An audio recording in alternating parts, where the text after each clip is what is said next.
Okay, so how to win friends and influence people book के 2 part already आ चुके हैं and I really hope कि तुम लोगों ने वो 2 पार्ट देख लिए हो इस वीडियो में आने से पहले। एंड अगर तुम लोगों ने वो दोनों पार्ट अभी तक नहीं देखे हैं तो आई विल अगेन सजेस्ट कि पहले तुम वो दोनों वीडियो को देख के आओ, उसके बाद ये पार्ट 3 को आगे देखो, ताकि तुम्हें इस वीडियो के प्रिंसिपल्स अच्छे से क्लियर हो, जिसमें हम समझने वाले हैं how to win people to your way of thinking. इस पार्ट में टोटल 12 प्रिंसिपल्स है एंड आई थिंक इसी पार्ट में सबसे ज़्यादा प्रिंसिपल्स है अगर हम दूसरे पार्ट से कंपेयर करें तो। एंड आई गेस ये वाला पार्ट थोड़ा सा लेंदी हो सकता है। मैं इसके सभी प्रिंसिपल्स को तुम्हें जितना जल्दी हो सके उतना जल्दी समझाने का ट्राई करूंगा, ताकि तुम्हें इन प्रिंसिपल्स की बेसिक लर्निंग समझ में आ जाए। एंड यू नो ये सभी प्रिंसिपल्स तुम्हें तुम्हारी डे टू डे लाइफ, तुम्हारी स्कूल लाइफ, तुम्हारी कॉलेज लाइफ, तुम्हारी जॉब या इवन तुम्हारे रिलेशनशिप में तुम्हें बहुत ज़्यादा हेल्प कर सकता है and it can also help you to become good during conversations. Hi, this is Kalkeen, and in today's video, we will talk about how to win people to your way of thinking.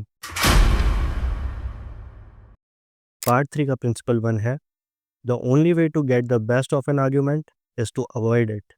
Author के through इस chapter में बोला गया है कि There is only one way under high heaven to get the best of an argument and that is to avoid it. तुम किसी argument को जीत नहीं सकते, क्योंकि अगर तुम कोई से आर्ग्यूमेंट को हार जाते हो तो तुम उसे हार जाते हो, बट अगर तुम कोई से आर्ग्यूमेंट को जीत जाते हो स्टिल तुम हारते ही हो। बिकॉज भले ही तुम वो आर्ग्यूमेंट जीत जाओ बट सामने वाला तुम्हें हमेशा रिजेंट करेगा ही। जब तुम कोई आर्ग्यूमेंट जीत जाते हो तब तुम सामने वाले को रॉन्ग प्रूव करके उसे इन्फीरियर फील कराते हो, तुम उसके प्राइड को हर्ट करते हो। आई मीन यू नो तुम काइंड ऑफ उसे नीचा फील कराओगे उसे गलत प्रूव करके, एंड उसमें किसी की भलाई नहीं है बिकॉज वो पर्सन तुम्हें लाइक नहीं करेगा अगर तुम उसे गलत प्रूव कर दोगे तो। सो अगर तुम चाहते हो कि कोई पर्सन तुम्हें डिसलाइक करे तो तुम उनके पास जाके उनसे आर्ग्यूमेंट कर सकते हो एंड सुपीरियर फील कर सकते हो उनको रॉन्ग प्रूफ करके, but that is not a good practice to do. Because एक बार तुम्हें आदत लग गई सामने वाले को गलत प्रूफ करने की, सामने वालों से हमेशा आर्ग्यूमेंट करने की, अगर तुम्हें कुछ चीज़ अच्छी नहीं लगती है तो वो कैरेक्टरिस्टिक, वो पर्सनालिटी तुम्हारे दिमाग में बैठ जाएगी, तुम्हारे सबकॉन्शियस माइंड में बैठ जाएगी कि तुम एक ऐसा पर्सन हो कि जब तुम किसी चीज़ से एग्री नहीं करते हो तो तुम हमेशा आर्ग्यूमेंट में उतर आते हो, एंड यही चीज़ धीरे धीरे हैबिट बन जाती है। एंड ऑथर के लाइफ लॉन्ग एक्सपीरियंस से ऑथर यही कहते हैं कि argument is not the answer. अगर तुम किसी से आर्ग्यूमेंट करके खुद को सही भी प्रूव कर लोगे तो सामने वाला हमेशा तुम्हें डिसलाइक करेगा एंड वो हमेशा तुम्हें रिजेंट करेगा उसकी प्राइड की वजह से। अगर इसको हम एक एग्जांपल के थ्रू समझे तो इमेजिन करो तुम अपनी कंपनी का कोई सा एक प्रोडक्ट सेल करने के लिए किसी के पास जाते हो एंड वो सामने वाला बंदा ऐसा बोल देता है कि तुम्हारे प्रोडक्ट से अच्छा उस कंपनी का प्रोडक्ट ज़्यादा अच्छा है जो तुम्हारी कॉम्पिटिटर होती है। तो इंस्टेड ऑफ उनसे आर्ग्यू करना कि नहीं वो कंपनी के प्रोडक्ट अच्छे नहीं है, हमारे प्रोडक्ट ज़्यादा अच्छे हैं, तुम उनसे एग्री कर सकते हो कि यस यू आर राइट, उनके प्रोडक्ट हमसे अच्छे हैं बट हमारे प्रोडक्ट के भी ये गुड पॉइंट्स हैं। एंड उनसे एग्री करके तुम उन्हें ये बिलीव दिला दोगे कि तुम उन्हें गलत प्रूव करने के लिए नहीं आए हो, तुम उनसे एग्री कर रहे हो, तुम उनकी साइड में हो, बट उसी के साथ साथ तुमने अपने प्रोडक्ट के भी उन्हें गुड पॉइंट्स बता दिए। वहीं अगर तुमने उनसे आर्ग्यू करना स्टार्ट कर दिया होता तो वो भी तुम्हें डिसलाइक करने लग जाते हैं एंड तुम भी उन्हें डिसलाइक करने लग जाते हैं एंड तुम उन्हें अपना प्रोडक्ट सेल नहीं कर पाते। बुद्धा बोलते हैं कि hatred is never ended by hatred but by love, and a misunderstanding is never ended by an argument but by tact, diplomacy, conciliation, and a sympathetic desire to see the other person's viewpoint. किसी भी misunderstanding को हम argument से and नहीं कर सकता। तुम्हें सामने वाले का पॉइंट ऑफ व्यू देखना पड़ेगा कि वो क्या सोच रहे हैं एंड वो तुमसे क्यों एग्री नहीं कर रहा है। उनका पॉइंट ऑफ व्यू जानो एंड उन्हें बिना ऑफेंड करे अपना पॉइंट प्रूव करो। एंड स्टिल अगर तुम अपना पॉइंट प्रूफ नहीं कर पा रहे हो तो वो आर्ग्यूमेंट तुम्हें छोड़ देनी चाहिए, बिकॉज भले ही वो आर्ग्यूमेंट तुम जीत जाओ या कोई सामने वाला जीत जाए, बट कोई भी आर्ग्यूमेंट एक हैप्पी नोट में एंड नहीं हो सकती है। कोई भी आर्ग्यूमेंट एक हैप्पी नोट में एंड नहीं हो सकती जिसमें दोनों पार्टीज खुश हों, एंड दैट्स वाई उसको आर्ग्यूमेंट बोलते हैं, नेगोशिएशन नहीं। इस चैप्टर में कुछ सजेशंस दिए गए हुए हैं जिन सजेशंस को समझ के तुम आर्ग्यूमेंट से बच सकते हो। First is welcome the disagreement. जब भी कोई तुमसे डिसएग्री कर रहा हो तो फिर इंस्टेड ऑफ उन्हें गलत प्रूफ करने का सोचने लग जाना, हमें थैंकफुल होना चाहिए कि हमें खुद को करेक्ट करने का चांस मिलेगा, हमें सामने वाले से कुछ सीखने का चांस मिलेगा जो हमें ना पता हो। Distrust your first instinctive impression. जब भी कोई हमसे डिसएग्री करता है तो हमारा नेचुरल रिएक्शन ये रहता है कि हम डिफेंस मोड में चले जाते हैं एंड हमारा फर्स्ट रिएक्शन ये रहता है कि हम उसको सामने वाले को गलत प्रूफ करने में लग जाता है कि इस सामने वाले को मैं कैसे गलत प्रूफ करूं। इंस्टेड ऑफ ऑल दिस हमें कामली उस डिसएग्रीमेंट को एक्सेप्ट करना चाहिए एंड उसके बाद हमें हमारे रिएक्शन नोटिस करना चाहिए कि हमारा रिएक्शन क्या था उस डिसएग्रीमेंट को सुन के, because it may be you at your worst not your best. तुम्हारा जो फर्स्ट डिफेंसिव मोड वाला रिएक्शन रहता है वो तुम्हारा बेस्ट रिएक्शन नहीं रहता है, वो तुम्हारा वर्स्ट रिएक्शन रहता है। Control your temper. तुम्हें अपना टेम्पर, तुम्हें अपना गुस्सा कंट्रोल में रख के वो कन्वर्सेशन को कंटिन्यू करना चाहिए ताकि वो कन्वर्सेशन आर्ग्यूमेंट में ना बदल जाए। लिसन फर्स्ट, तुम्हें अपने अपोनेंट को बात करने का चांस देना चाहिए, उन्हें ख़त्म करने का चांस देना चाहिए। बीच में कुछ भी रेजिस्ट, डिफेंड या डिबेट करने का ट्राई नहीं करना चाहिए। सामने वाले को ये फील कराओ कि तुम उनकी बातें सुन के उन्हें अंडरस्टैंड करने का ट्राई कर रहे हो, उन्हें समझने का ट्राई कर रहे हो। उन्हें ये बिल्कुल भी फील नहीं होना चाहिए कि तुम उनकी बातों को मिसअंडरस्टैंड कर रहे हो, एंड उन्हें बीच में रोक के भी तुम खुद ही मिसअंडरस्टैंडिंग क्रिएट करोगे।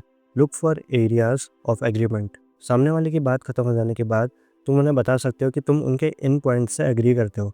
इंस्टेड ऑफ उन्हें ये बताना कि तुम इससे डिसएग्री करते हो, तुम इससे डिसएग्री करते हो, हमेशा स्टार्ट एग्रीमेंट से करो कि जिन चीज़ों पे तुम एग्री करते हो, ताकि सबसे पहला थॉट सामने वाले पे ये आए कि तुमने उसकी बात सुनी, तुम उनकी चीज़ों से एग्री कर रहे हो। इंस्टेड ऑफ सामने वाले में एक नेगेटिव थॉट डाल देना कि तुम उनसे अभी भी डिसएग्री कर रहे हो। Always start with agreements, not with disagreements. Be honest. ऐसा बहुत बार होता है कि जब हमें पता रहता है कि हम गलत हैं एंड सामने वाला सही है, बट स्टिल हम वो एक्सेप्ट नहीं करता है एंड उसको ईगो में लेके हम सामने वाले से एग्री नहीं करता है। सो ऐसे टाइम पे हमें ऑनेस्ट रहना चाहिए, एंड जब भी हमें समझ में आता है कि हम गलत है तो हमें सामने वाले को बताना रहता है कि हाँ, आई एम सॉरी, मैं यहाँ पे गलत था। एंड ये सुनने के बाद सामने वाला अपना डिफेंस मोड हटा देगा, वो खुद को डिसआर्म कर देगा, एंड वो समझ जाएगा कि तुम उससे आर्ग्यूमेंट करने नहीं आए हो, बट इंस्टेड ऑफ तुम बातों को समझना आए हो। ऐसी किसी भी सिचुएशन में आके हमें किसी भी चीज़ को ईगो में ना लेके ये समझना चाहिए, ये ऐसी थिंकिंग होनी चाहिए कि सामने वाला भी कुछ जानता होगा, सामने वाला हमें कुछ बता सकता है। ऐसा ना सोच के कि मैं सामने वाले को गलत प्रूफ करूँगा, मैं इससे ज़्यादा जानता हूँ एंड मैं इससे ज़्यादा सुपीरियर हूँ। हमें हमेशा सामने वाले को सुपीरियर समझना चाहिए कि सामने वाला भी हमसे कुछ ज़्यादा चीज़ें जानता हो जो हमें ना पता हो, एंड वो सामने वाला हमें वो चीज़ें सिखा सकता है, हमें वो चीज़ें बता सकता है, एंड उसके लिए हमें थैंकफुल होना चाहिए। हमेशा सुनो पहले एंड बाद में बोलो। तुमने जितने भी ऑनलाइन कोट्स देखे होंगे कि जो शांत रहता है वो ज़्यादा स्मार्ट होता है, एंड वो कहीं हद तक सही भी है। किसी भी आर्ग्यूमेंट के टाइम शांत रहो, सामने वाले को बोलने का मौका दो, उसको ख़त्म होने का मौका दो, एंड उसके बाद रिएक्ट करो, उसके बाद बोलना स्टार्ट करो। इंस्टेड ऑफ दोनों पार्टीज़ का शुरू हो जाना, आर्ग्यूमेंट करना एंड कोई चुप ही नहीं हो रहा है एंड हर कोई एक दूसरे को गलत प्रूफ करने में लगा हुआ है। किसी भी आर्ग्यूमेंट में घुसने से पहले खुद से क्वेश्चंस पूछो कि क्या मेरा अपोनेंट सही हो सकता है, थोड़ा सा भी सही हो सकता है, क्या मेरे रिएक्शन से वो प्रॉब्लम सॉल्व होगी या फिर और वर्स्ट हो जाएगी एंड और फ्रस्ट्रेशन बढ़ेगी, क्या मेरे रिएक्शन से मेरा अपोनेंट दूर हो जाएगा या वो मेरे साइड में रहेगा। ओपेरा टेनर जैन पियर्स अपनी शादी के 50 साल के एक्सपीरियंस के बाद बोलते हैं कि my wife and I made a pact a long time ago and we have kept it no matter how angry we have grown with each other. When one yells, the other should listen, because when two people yell, there is no communication, just noise and bad vibrations. अगर सामने वाला चिल्ला रहा है तो दूसरे इंसान को सुनना चाहिए, अगर दोनों ही चिल्ला रहे हैं तो वहाँ पे सिर्फ bad noises and bad vibrations होंगी, एंड पॉइंट यही रह जाएगा कि कौन कितना तेज चिल्ला सकता है। पार्ट 3 का प्रिंसिपल 2 है, show respect for the other person's opinions, never say you are wrong. If you are going to prove anything, don't let anybody know it, do it so subtly, so adroitly that no one will feel that you are doing it. अगर तुम कोई सा point prove करना चाहते हो, अगर तुम किसी को गलत प्रूव करना चाहते हो, तो ये चीज़ को ऐसे करो कि सामने वाले को पता भी ना चले, सामने वाले को फील भी ना हो। Be wiser than other people if you can, but do not tell them so. One thing only I know and that is that I know nothing. जैसा मैंने लास्ट चैप्टर में तुम्हें बताया था कि तुम्हें हमेशा सामने वाले को खुद से सुपीरियर मानना चाहिए, एंड हमेशा ओपन माइंडेड रहना चाहिए कि सामने वाला तुम्हें कुछ सिखा सकता है, तुम्हें कुछ बता सकता है। इस चैप्टर में ऑथर ने एक फ्रेज बताया जिसको यूज़ करके तुम बाद में आने वाली प्रॉब्लम से बच सकते हो या फिर किसी आर्ग्यूमेंट से बच सकते हो, जो कि है आई मे बी रॉन्ग। कुछ भी बोलने से पहले, कुछ भी किसी को बताने से पहले तुम ऐसा बोल सकते हो कि मैं गलत हो सकता हूँ, मैं शायद से गलत हो सकता हूँ, एंड देन कंटिन्यू करो, ताकि एंड में अगर तुम गलत होगे भी तो सामने वाले को पता होगा कि तुमने स्टार्टिंग में ये एक्सेप्ट कर लिया था कि तुम शायद से गलत हो सकते हो, जिससे एक आर्ग्यूमेंट होने से बचा जा सकता है। जब भी तुम किसी चीज़ को लेकर श्योर नहीं हो, या फिर आई तो सजेस्ट कि इसको हमेशा ही यूज़ करना चाहिए, जब तुम्हें लगे कि आगे आर्ग्यूमेंट हो सकती है तो कुछ भी बोलने से पहले ये हमेशा बोलो कि शायद से मैं गलत हो सकता हूँ, जिससे तुम आगे आने वाले आर्ग्यूमेंट से बच सको। ऐसे टाइम पे दूसरा पर्सन यही सोचेगा कि जब ये सामने वाला एक्सेप्ट कर सकता है पहले से ही कि मैं गलत हो सकता हूँ, तो ऑब्वियसली मैं खुद भी गलत हो सकता हूँ, एंड ऐसे टाइम पे ये दोनों पार्टीज आर्ग्यूमेंट करने से बच जाती हैं। You will never get into trouble by admitting that you may be wrong. जब भी हम कुछ चीज़ सुनते हैं तो फिर हमारा फर्स्ट रिएक्शन अंडरस्टैंडिंग होने के बजाय जजमेंट होता है। हम किसी भी चीज़ को सुन के उसको अंडरस्टैंड करने के बजाय ज़्यादातर जज करता है। हम जब भी किसी चीज़ से डिसएग्री करते हैं तो हमारा मोस्ट ऑफ द टाइम ये रिएक्शन रहता है अंदर ही अंदर कि ये स्टूपिड है, ये गलत है, ये क्या बोल रहा है, ये बकवास है। एंड ये सभी जजमेंट्स हैं। हम टाइम लेके कभी भी ये नहीं सोचते कि सामने वाले का पॉइंट ऑफ व्यू क्या है, उसके लिए क्या मीन करता है, उसके लिए क्यों मैटर करता है, उसने ऐसा क्यों बोला। अगर तुम लोगों को ये चीज़ समझ में नहीं आई तो अगर मैं इसको एक एग्जांपल के थ्रू समझाऊँ, तो लेट्स से मैंने तुम लोगों को बोला कि मुझे एप्पल खाना पसंद है, आई लाइक एप्पल्स। एंड ये सुनते से ही तुम्हारे माइंड में कुछ ना कुछ जजमेंट चालू हो जाता है कि मुझे एप्पल्स नहीं पसंद, एप्पल्स किसको पसंद होता है, मुझे तो ये खाना पसंद है, ब्ला ब्ला ब्ला। इंस्टेड हम सामने वाले का पीओवी समझ के थोड़ा सा अंडरस्टैंडिंग बन के ये नहीं सोचते हैं कि ओके ठीक है, सबके अलग अलग ओपिनियंस होते हैं, हो सकता है उसको बचपन से एप्पल खाना पसंद हो, उसको एप्पल खाना पसंद हो। And this is a random example, but I hope कि तुम लोगों को बात समझ में आ गई हो कि मैं क्या समझाना चाह रहा हूँ। लास्ट पेज में मार्टिन लूथर किंग बोलते हैं कि आई जज people bye their own principles, not bye my own. I think इसका बेस्ट एग्जांपल ये रह सकता है कि इमेजिन करो कोई तुम्हारे सामने से बहुत तेज़ बाइक चला के गया एंड उसको देख के तुम्हारा फर्स्ट रिएक्शन ये रहेगा कि ये इतना तेज़ क्यों चला रहा है, इसमें दिमाग नहीं है क्या, इसको धीरे चलाते नहीं आती क्या, इसको पता नहीं है क्या एक्सीडेंट हो सकता है। बट व्हाट इफ़ वही बाइक वाला एक प्रोफेशनल बाइक रेसर हो एंड उसे पता है कि वो क्या कर रहा है, उसे पता है कि फास्ट बाइक कैसे चलाता है एंड हो सकता है कि वो किसी इमरजेंसी में हो। तो तुम्हें नहीं पता कि सामने वाला बंदा कौन है, उसके दिमाग में क्या चल रहा है, वो कैसा है, उसके लाइफ में क्या चल रहा है, बट तुमने उसे देखते से उसे जज करना स्टार्ट कर दिया कि वो जो भी कर रहा है वो गलत कर रहा है। ऑल्सो दैट डजंट मीन कि तुम तेज़ बाइक चलाने लग जाओ, this is just an example. And I hope तुम्हें बात समझ में आ गई हो। डिप्लोमेटिक बनना सीखो, लोगों को हैंडल करना सीखो। एंड तुम लोगों को हैंडल तभी कर पाओगे जब तुम सामने वाले को समझने लग जाओगे, सामने वाले का पॉइंट ऑफ व्यू समझने लग जाओगे। एंड ये इतना मुश्किल भी नहीं है। तुम क्या चाहते हो कि लोग तुमको कैसा ट्रीट करें, वैसे ही लोगों को ट्रीट करो। तुम चाहते हो कि लोग तुम्हें समझे, तुम्हारा पॉइंट ऑफ व्यू जाने, तो तुम्हें भी दूसरों के साथ वैसा करना पड़ेगा। Use a little diplomacy every time. Part 3 का प्रिंसिपल 3 है, if you are wrong admit it quickly and emphatically. इस चैप्टर में पिछले चैप्टर जैसे ही एक लेसन दिया गया है जिसमें बताया गया है कि जब तुम गलत हो, लास्ट चैप्टर में बताया गया था कि जब सामने वाला गलत हो तो तुम्हें क्या करना चाहिए, तुम्हें कैसा एक्ट करना चाहिए। बट इस चैप्टर में बताया गया है कि जब तुम खुद गलत हो तो तुम्हें कैसा एक्ट करना चाहिए, तुम्हें क्या क्या चीज़ें करनी चाहिए। जब तुम गलत होते हो तो तुम्हें पहले से ही अपनी सारी गलतियाँ एक्सेप्ट कर लेनी चाहिए कि हाँ मैं यहाँ पे गलत था। तुम्हें अपने बारे में ऑनेस्टली वो सारी गलतियाँ एक्सेप्ट कर लेनी चाहिए जो सामने वाला तुम्हारे बारे में सोच रहा होगा तुम्हारी गलती करने के बाद। Say about your self all the derogatory things you know the other person is thinking और वॉन्ट्स टू से और इंटेंट्स टू से, एंड से them before that person has a chance to say them. The chances are 100 to 1 that a generous forgiving attitude will be taken and your mistakes will be minimized. ऐसा करने के बाद mostly सामने वाले का reaction ऐसे ही होगा कि it's okay, it's not a big deal, कोई बात नहीं, ऐसा होता रहता है, इट्स ओके। एंड सामने वाले को ये समझ में आ जाएगा कि ऑलरेडी जब तुमने उसके सामने अपनी सारी गलतियाँ एक्सेप्ट कर ली है तो सामने वाले का बोलने का कुछ मतलब बनता ही नहीं है। You know, self criticism is not a bad thing during conversations. अगर तुम गलत हो तो उस पर्सन के सामने खुद को सेल्फ क्रिटिसाइज करो, जिससे सामने वाला समझ जाता है कि तुम किसी भी चीज़ को ईगो में नहीं ले रहे हो एंड तुम ऑनेस्टली अपनी गलती एक्सेप्ट कर रहे हो। Your eagerness to criticise yourself will take all the fight out of them. ऐसा करने के बाद सामने वाला तुम्हें अप्रिशिएट भी करेगा एंड तुम एज अ पर्सन उसके सामने बहुत ही कॉन्फिडेंट दिखोगे अपनी गलती एक्सेप्ट करने के लिए। एंड ये चीज़ तुम्हारी इमेज भी अच्छी बनाएगी एंड तुम हम्बल भी दिखोगे दूसरों के सामने। आई मीन तुम खुद ही सोचो, एक बंदा जो अपनी गलतियाँ एक्सेप्ट करके रुक चुका है, वहीं दूसरा बंदा ईगो में लेके आर्गुमेंट करे जा रहा है, तो तुम किसके साइड लोगे, कौन तुम्हें अच्छा दिखेगा एज अ पर्सन। ऑब्वियसली जो खुद की गलतियाँ एक्सेप्ट करके आर्गुमेंट को इग्नोर करता है। So be that person and to be that person is the only way to ignore arguments. The fourth principle of part 3 is begin in a friendly way.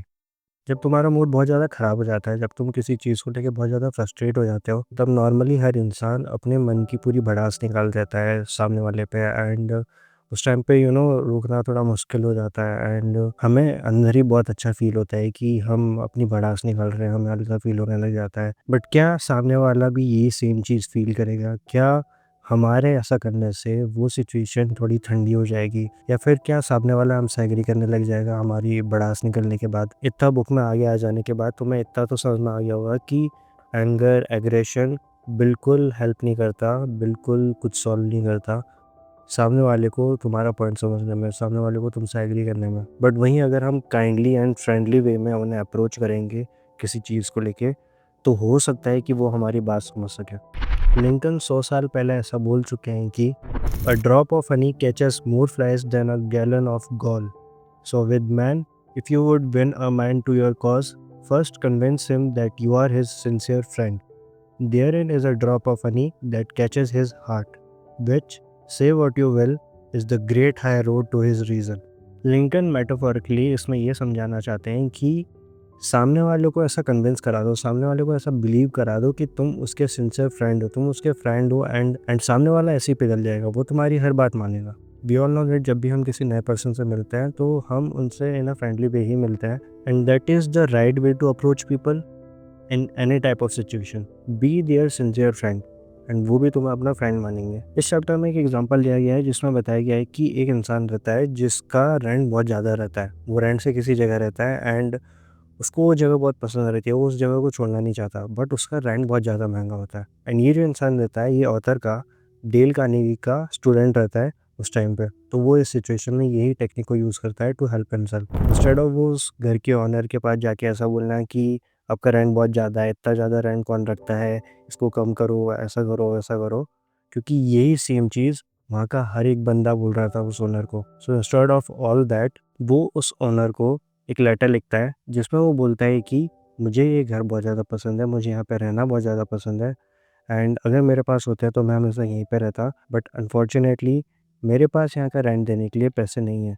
And मुझे ये घर छोड़ के आना पड़ेगा. डिड यू ऑल नोटिस कि उसने instead of argue करना एंड क्रिटिसाइज़ करना उस ओनर को, उसने सबसे पहले ओनर को ये बताना स्टार्ट किया कि वो कितना ज़्यादा ग्रेटफुल है उस जगह को लेके, एंड वो कितना ज़्यादा खुश है वहाँ पे रह के, उसको वो जगह कितनी पसंद है.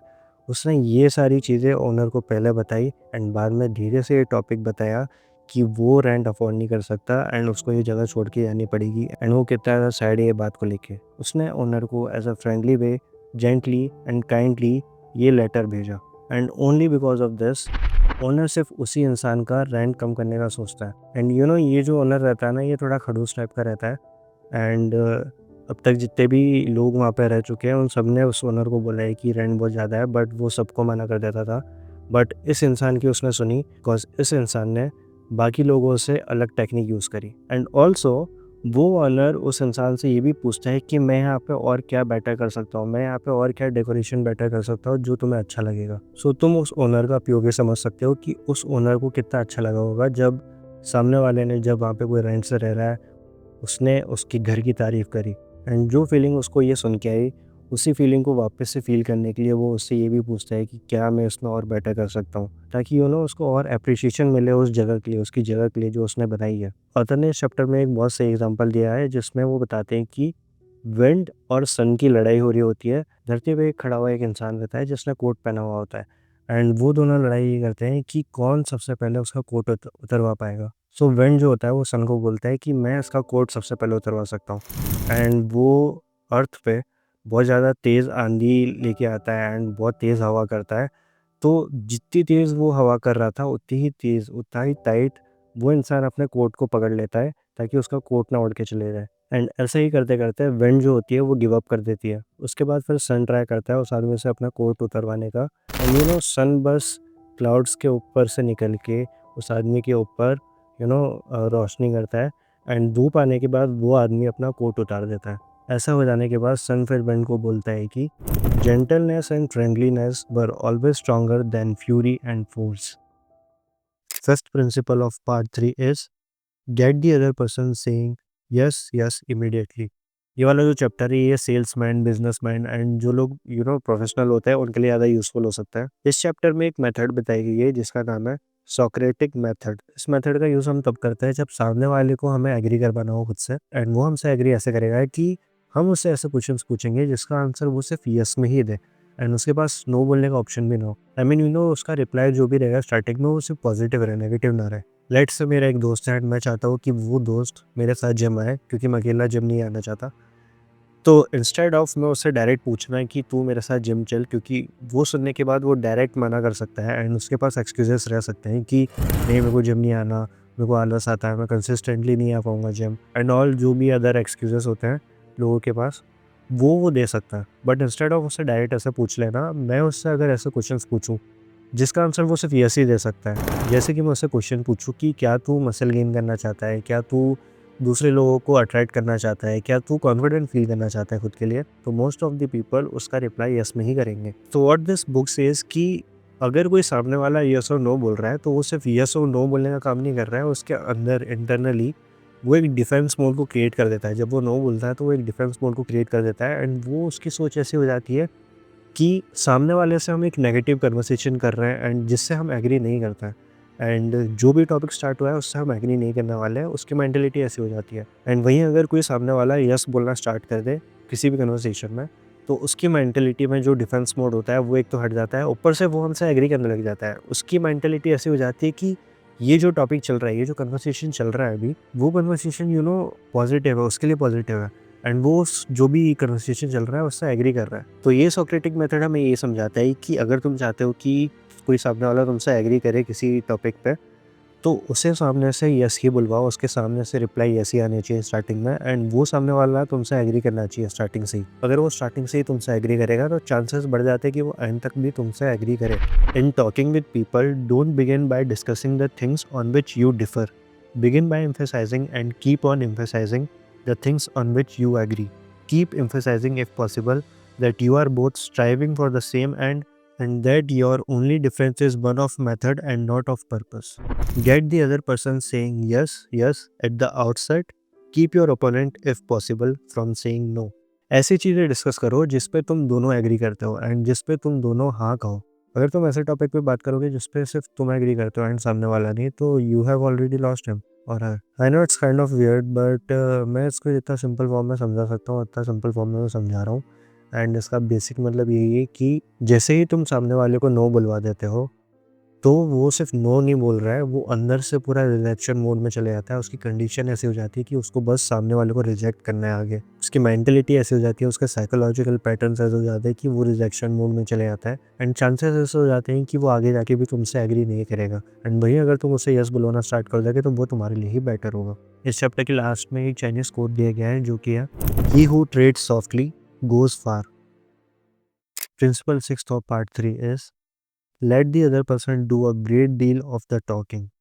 इस चैप्टर में हमें ये समझाया गया है कि let the other person do the talking. बहुत सारे कोट्स में हमने ऐसा देखा हुआ है कि जो लोग शांत रहते हैं, जो ज़्यादा बक बक बक बक नहीं करते हैं एंड जो सामने वाले की सुनते हैं शांति से, वो लोग स्मार्ट होता है। This is a smart move cause अगर तुम सामने वाले को बोलने दोगे एंड उसकी बात अच्छे से सुनोगे तो फिर वो तुम्हारे लिए ही बेनिफिशियल होगा। बिकॉज सामने वाले को ये अच्छा लगता है जब तुम उनकी बात शांति से सुनते हो बिना उनको बीच में रोके टोके, and that is a smart and beneficial move. It's just like मैंने लास्ट वीडियो में जैसे समझाया था कि गुड लिसनर्स की कितनी ज़्यादा कमी है एंड गुड टॉकर्स बहुत है दुनिया में बट गुड लिसनर्स नहीं है। लोग लिटरली मरते हैं दूसरों को अपनी चीज़ें बताने के लिए, अपनी फीलिंग शेयर करने के लिए, बट कई बार उनके पास लोग नहीं होते सुनने वाले, या फिर कोई होता भी है तो फिर वो सुनता नहीं है उनकी बात। बट अगर तुम किसी की बात सुन रहे हो गुड लिसनर बन के, तो वो एक बहुत बड़ा ग्रीन फ्लैग होता है। अगर तुमने लोगों की ये भूख मिटा दी तो उन्हें तुम्हें लाइक करने से कोई नहीं रोक सकता। बट लोगों की मेंटेलिटी टोटली अपोजिट है। बहुत लोग ऐसा सोचते हैं कि अगर वो सामने वाले से बात करते रहेंगे, उसको उनको अपने बारे में बताते रहेंगे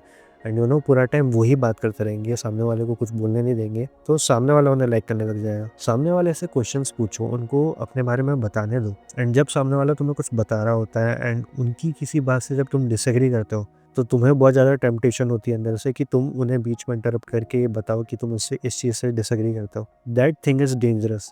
वो तुम्हारी सबसे बड़ी गलती होगी एंड तुम्हें ऐसा बिल्कुल नहीं करना चाहिए। बिकॉज बात करते टाइम एक फ्लो बन जाता है एंड उस फ्लो को इंटरप्ट करके अगर तुम बीच में उन्हें चुप करा दोगे, उन्हें रोक दोगे, तो आगे उनकी बात करने की बिल्कुल इच्छा नहीं होगी तुमसे एंड वो ऐसा कोई सा पर्सन ढूंढेंगे जो उनकी बात शांति से सुनता है। एंड ऐसा करने के बाद वो पर्सन तुम्हारी बातों में भी अटेंशन नहीं देगा, क्योंकि उनके दिमाग में अभी तक वही टॉपिक चल रहा है जो वो कंप्लीट नहीं कर पाए जब तुमने उनको बीच में रोक दिया था, इंटरप्ट कर दिया था। सो सामने वाले को इंकरेज करो कि वो और चीज़ें शेयर करे तुमसे एंड अपने मन के सारे थॉट्स बाहर निकाले, जिससे सामने वाले को लाइट फील होगा, इंटरनली अच्छा फील होगा एंड जिसके रीज़न सिर्फ तुम होगे क्योंकि तुमने उनकी बातें सुनी।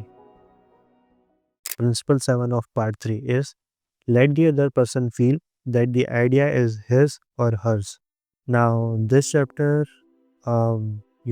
मुझे काइंड ऑफ थोड़ा फालतू लगा, because I don't think so मुझे इस चैप्टर से कुछ सीखने को मिला। बिकॉज इस चैप्टर में ऐसा कुछ समझा है कि सामने वाले को ऐसा फील होने दो कि आइडिया उनका था जबकि आइडिया हमारा होता है, एंड क्रेडिट भी उनको लेने दो, जबकि आइडिया पूरा तुम्हारा था बट क्रेडिट वही लेंगे। इस चैप्टर में आई गेस मुझे इतना समझ में आया है कि जब तुम अपने ओपिनियन किसी दूसरे सामने वाले में घुसाने का ट्राई करते हो, जब जब सामने वाले के ओपिनियन तुमसे मैच नहीं करता, तो तुम उन्हें सजेस्ट करते हो, एंड उन्हें बस सजेस्ट करके तुम सामने वाले को कंक्लूड करने देते हो, लाइक एक्शन लेने देते हो आगे का। तुम बस सजेस्ट करते हो, तुम अपना ओपिनियन सजेस्ट करते हो उनको। ये चैप्टर मैं स्किप कर सकता था, बट मैंने इसको वीडियो में डालने का फिर भी सोचा, क्योंकि आई नो जिनके पास बुक नहीं है उनको तो समझ में नहीं आता, बट जिनके पास बुक है वो समझ जाते हैं कि मैंने प्रिंसिपल मिस कर दिया है या फिर स्किप कर दिया है। बट आई गेस चैप्टर में बस यही था, ज़्यादा कुछ इसमें बताया नहीं है। एंड मेन लर्निंग यही है कि इंस्टेड ऑफ सामने वाले को फोर्स करना, अपना ओपिनियन उन पे थोपना, सामने वाले को तुम सजेस्ट कर सकते हो, एंड फिर वो सजेशन लेके सामने वाले को कंक्लूड करने दो, उनको एक्शन लेने दो, बाकी का उनको कंक्लूड करने दो। इंस्टेड ऑफ सामने वाले को ऐसा फील कराना है कि तुम्हारा ओपिनियन सही था, तुम्हारा आइडिया सही था, एंड तुम इधर एक राइट पर्सन हो। उनको ऐसा फील कराओ कि उनका ओपिनियन था एंड उनका आइडिया था, वो उनको सजेस्ट करके कि वो वहाँ पे एक राइट पर्सन है, उनकी वजह से हुआ है जो भी हुआ है, एंड सोल्यूशन भी उनके वजह से ही निकला है। हो सकता है कि इस चैप्टर में और कुछ भी समझाया हो जो मैं कॉम्प्रिहेंड नहीं कर पाया हूँ। सो अगर तुम लोगों को समझ में आता है तो please comment down below and let the other people know. Principle 8 of part 3 is try honestly to see things from the other person's point of view. जिन लोगों ने पहले वाले वीडियोस देखे होंगे उनको पता होगा कि ये टॉपिक पहले भी आ चुका है, बट इस चैप्टर में हमें डीपली और इस टॉपिक के बारे में बताया गया है। सामने वाला बंदा हमेशा गलत रह सकता है, बट वो कभी एक्सेप्ट नहीं करेगा, एंड इंस्टेड ऑफ उनको ब्लेम करना, उन्हें कंडेम करना, because any fool can do that, try to understand them. सिर्फ वाइज, टॉलरेंट एंड एक्सेप्शनल लोग ही इस चीज़ को ट्राई करता है। There is a reason why the other man thinks and acts as he does. Ferret out that reason and you have the key to his actions, perhaps to his personality. हमेशा ये सोचने का try करो कि अगर मैं उसकी जगह पर होता, if I was in his shoes, तो मैं कैसा एक्ट करता, तो मैं कैसा रिएक्ट करता। ये करने के बाद तो अपना बहुत सारा टाइम एंड इरिटेशन सेव कर लोगे, बिकॉज ये करने के बाद तुम्हें मेन कॉज समझ में आ जाता है कि क्या गलत जा रहा है, सामने वाला क्या सोच रहा है, सामने वाला ऐसे रिएक्ट क्यों कर रहा है। कुछ भी करो तो खुद का नहीं, सामने वाले का सोच के करो। डॉक्टर गेरल्ड एस निरनबर्ग अपनी book getting through to people में बताते हैं कि cooperativeness in conversation is achieved when you show that you consider the other person's ideas and feelings as important as your own. दूसरे सामने वाले इंसान के आइडियाज़ एंड फीलिंग्स को उनके ना समझ के, खुद के समझ के ही कन्वर्सेशन को फॉलो अप करो, क्योंकि तब तुम फाइनली उनके पीओवी को ऑनेस्टली समझते हो। जैसे ही सामने वाले को समझ में आ जाएगा कि तुम उनकी फीलिंग्स को समझते हो, तुम उनकी बातों को समझ रहे हो, तो वो अपना माइंड ओपन कर लेगा तुम्हारे आइडियाज़ को सुनने के लिए। आगे से कभी भी किसी से कुछ मांगने के लिए खुद को उनकी जगह पे रख के देखना, एंड ये सोचना कि वो तुम्हारा काम क्यों करेंगे, क्या रीज़न हो सकता है कि वो तुम्हारा काम करेंगे। इस चीज़ को प्रैक्टिस में लाने में भले ही बहुत टाइम लगेगा, बट इससे तुम्हें सामने वाले कम डिसलाइक करेंगे एंड तुम्हारे एनिमीज कम बनेंगे। Dean Donham of the Harvard Business School बोलते हैं कि I would rather walk the sidewalk in front of a person's office for 2 hours before an interview then step into that office without a perfectly clear idea of what I was going to say and what that person, from my knowledge of his or her interests and motives, was likely to answer. Principle 9 of part 3 is be sympathetic with the other person's ideas and desires. Wouldn't you like to have a magic phrase that would stop arguments, eliminate ill feeling, create goodwill, and make the other person listen attentively? And that phrase is I don't blame you for feeling as you do. If I were you, I would undoubtedly feel just as you do. मैं तुम्हें बिल्कुल भी blame नहीं करता। अगर मैं तुम्हारी जगह पे होता तो मैं भी सेम वैसा ही फील कर रहा होता जैसे तुम्हें फील हो रहा है। ये चीज़ को तुम सामने वाले को 100% सिंसियरिटी से बोल सकते हो, क्योंकि एक्चुअली में अगर तुम उसकी जगह पे होते तो तुम्हें भी उसके ऐसे ही फील हो रहा होता। एंड ये सुनने के बाद सामने वाले को समझ में आ जाता है कि तुम उनके साइड में ही हो, तुम उनके अगेंस्ट नहीं हो। 3/4 of the people you will ever meet are hungering and thirsting for sympathy. Give it to them and they will love you. Human species universally sympathy crave करती है, सिंपैथी की भूखी है। बचपन में भी जब भी तुम्हें कभी चोट लगती थी तो फिर तुम लोगों को ढूंढते थे कि कोई तुम्हारी वो चोट को देखे एंड तुम्हें सिंपैथी दे। एंड उसी बचपन की तरह बड़े होके भी हम अपनी प्रॉब्लम्स, अपने ब्रूजेस दूसरों को बताना चाहते हैं एंड सिंपैथी चाहते हैं दूसरों से। एंड वही सिंपैथी अगर लोगों को जाके तुम दोगे तो वो लोग तुम्हें डेफिनेटली लाइक करेंगे। Principle 10 of part 3 is appeal to the nobler motives. ये चैप्टर भी मुझे इतना ज़्यादा हेल्पफुल लगा नहीं। इसमें मुझे कुछ भी ऐसा इंपॉर्टेंट नहीं लगा जो मुझे जो मैं बता सकता हूँ, जो मैं एक्सप्लेन कर सकता हूँ इस चैप्टर के बारे में। इसमें बेसिक लर्निंग मुझे यही समझ में आएगी कि कभी भी हमें किसी से कुछ चीज़ करवानी हो, किसी को कुछ कन्विंस करना हो करने के लिए, तो हम उसके मॉरल बिलीव्स, उसके एथिक्स, उसके प्रिंसिपल्स, उसके बिलीव्स जितने भी हैं उनका यूज़ कर सकते हैं उसको वो चीज़ करवाने के लिए। अगर इसका हम एक एग्जांपल लें तो फिर इस बुक में एक स्टोरी बताई गई है जिसमें लॉर्ड नॉर्थक्लिफ एक दिन न्यूज़पेपर में अपनी एक फ़ोटो देखते हैं, जो फ़ोटो वो चाहते नहीं थे कि पब्लिश हो, बट न्यूज़पेपर वालों ने वो फ़ोटो पब्लिश कर दी होती है उनसे बिना पूछे। तो इंस्टेड ऑफ एडिटर को ऐसा बोलना है, ऐसा मैसेज लिखना कि प्लीज़ ये फ़ोटो को पब्लिश मत करो, मैं नहीं चाहता कि ये फ़ोटो पब्लिश हो, मुझे ये फ़ोटो नहीं पसंद एंड ऑल जो भी है। इंस्टेड ऑफ दैट वो एडिटर को ये लेटर में लिखते हैं कि प्लीज़ ये फ़ोटो को पब्लिश मत करना कॉज़ मेरी मदर को ये फ़ोटो पसंद नहीं है। सो उन्होंने लिटरली मदरहुड की हेल्प लेके उनको एक पर्टिकुलर चीज़ करने के लिए कन्विंस किया। And this chapter kind of give this type of message only. अगर किसी को कुछ करने के लिए मनाना हो तो हम उसके मॉरल वैल्यूज, उसके मॉरल एथिक्स, उसके प्रिंसिपल्स का यूज़ करके उससे वो चीज़ करवा सकते हैं। बाकी आई डोंट थिंक सो कि ये चीज़ करने की कभी किसी को ज़रूरत पड़ेगी, बट या। Principle 11 of part 3 is dramatise your ideas. इस चैप्टर में हमें चीज़ों को थोड़ा ड्रामेटाइज करके बताने का कहा गया है। And dramatise in the sense, अगर तुम चाहते हो किसी से कुछ कराने का या फिर किसी को कुछ सेल करने का, तो इंस्टेड ऑफ उसे नॉर्मल बताना कि ये मेरा प्रोडक्ट है, ये इसकी क्वालिटीज़ है, वो ड्रामेटाइज करके बताना। जैसे कि एड्स वगैरह में, जैसे मूवीज़ वगैरह में हमें दिखाता है कि एक पर्टिकुलर चीज़ को, एक नॉर्मल सी चीज़ को ड्रामेटाइज करके दिखाता है ताकि वो चीज़ स्पेशल लगे, बिग लगे, बिग डील लगे। ऐसे ही किसी को इन्फ्लुएंस करने के लिए हम एक आइडिया को ड्रामेटाइज करके बता सकते हैं। अगर इसको मैं एक एग्जांपल की तरह समझाऊँ तो फिर इमेजिन करो तुम्हारा दोस्त है, इसको रिलेशनशिप में आना है, बट वो इंस्टेड ऑफ रियल लाइफ में लड़कियों से बात करना, वो सिर्फ ऑनलाइन मैसेज करता है लड़कियों को, बट रियल लाइफ में कभी किसी से बात नहीं करता है। तो तुम उसे बता तो सकते हो कि रियल लाइफ में जाके लड़कियों से बात करो, बट बताने के साथ साथ तुम उसे शो करके दिखा सकते हो।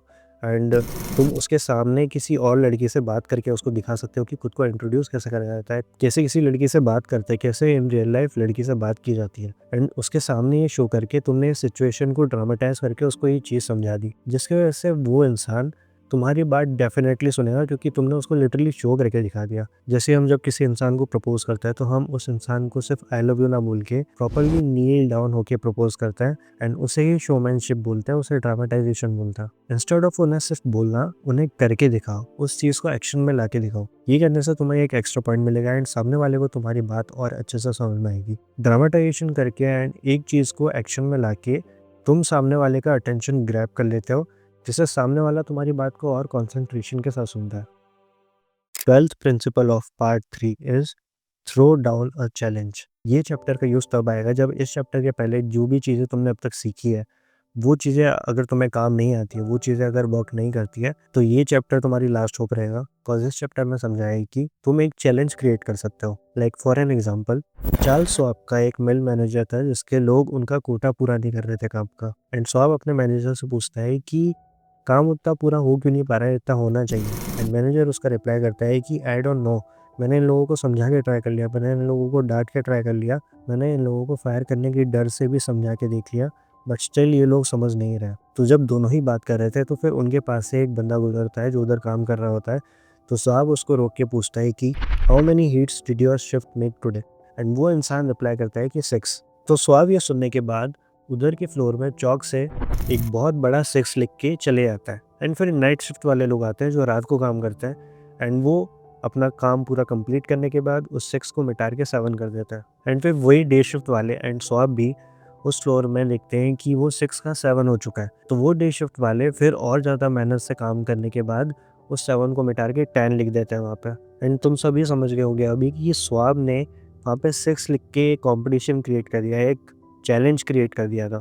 एंड ये करने के बाद किसी को कुछ बोलने की ज़रूरत भी नहीं पड़ी, एंड काम अपने आप अच्छे से और बेटर तरीके से होने लगा। चार्ल्स स्वाब कहते हैं कि the way to get things done is to stimulate competition. I do not mean in a sordid money getting way, but in the desire to excel.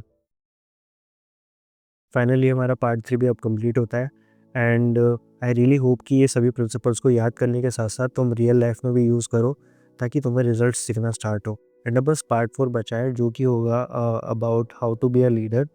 जब तक like my videos, comment down below your experience कि real life में use करके तुम्हारा कैसा experience रहा ये सभी प्रिंसिपल्स को यूज़ करने के बाद। एंड सब्सक्राइब टू कल की। तब तक I will see on the next video.